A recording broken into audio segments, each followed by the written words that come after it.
Let me be real with you. If you've been using Grok for your Faceless channel workflow, things just changed.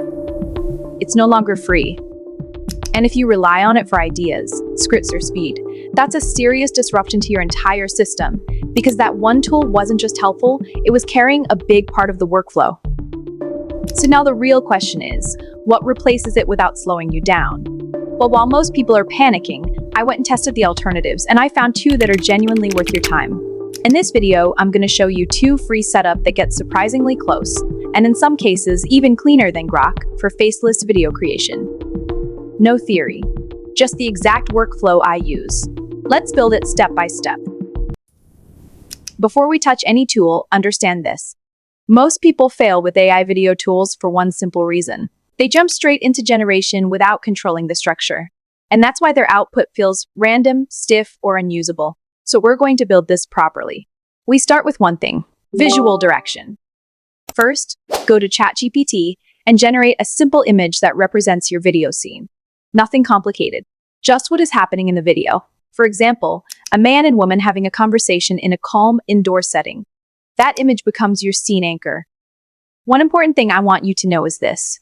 AI video tools don't understand ideas, they follow visuals. So this image is not decoration, it is direction. Now go to your browser and search for Qwen AI. You can use either the app or browser. I prefer the app because it feels smoother. Sign in with your Gmail and go to your dashboard. Once you're in, you'll see multiple options. Ignore everything else. Click on Video Generation. This is what the workspace looks like. Now take the image you generated earlier and upload it. Because this image is what locks the scene consistency. Now here's where everything changes. Most people paste their script directly and expect magic. But there's a missing layer nobody talks about. You don't just give AI a script.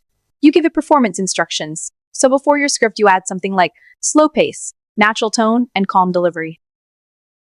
If you want emotion, add it. If you want energy, you can also add it.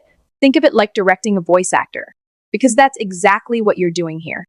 And this small step completely changes how the output feels. Next thing is to paste your script underneath, but don't rush this. Read it in your head first. If it feels stiff when you say it, it will sound worse when generated. So fix it before you click generate. Short sentences, natural rhythm. That's the difference between average output and usable content.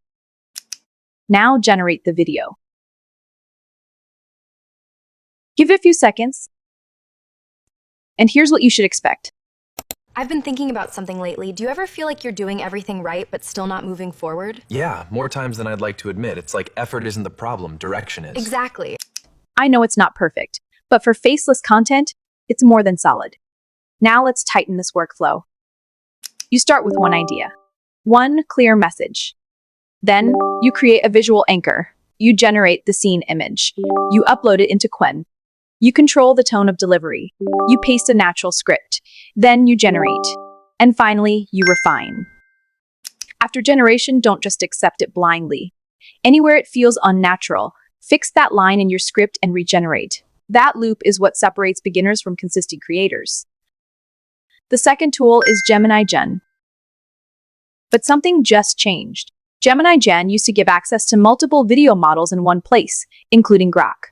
But recently, they specifically moved their Grok and Google VEO generation into a separate app called Gen B. So if you go there now, you will find out that Grok and Google VEO isn't working, but everything else is still working. And a lot of people are not talking about this yet. So if you're early on this, you already have an advantage. In order to access Grok and VEO for free, here's what you're going to do. Go to your Play Store or App Store and download the Gen B app.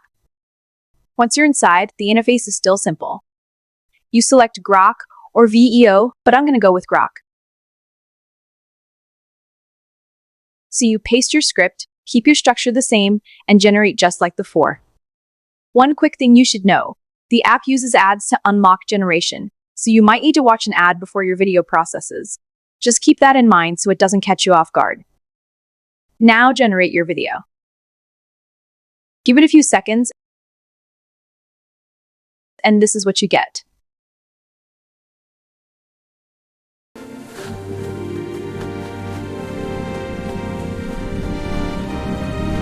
So that's the full workflow. Grok might have changed the game by becoming paid, but workflows like this are what keep your content moving without interruption. If this helped you, subscribe, like, and I'll break down more systems like this in the next one. See you in the next video.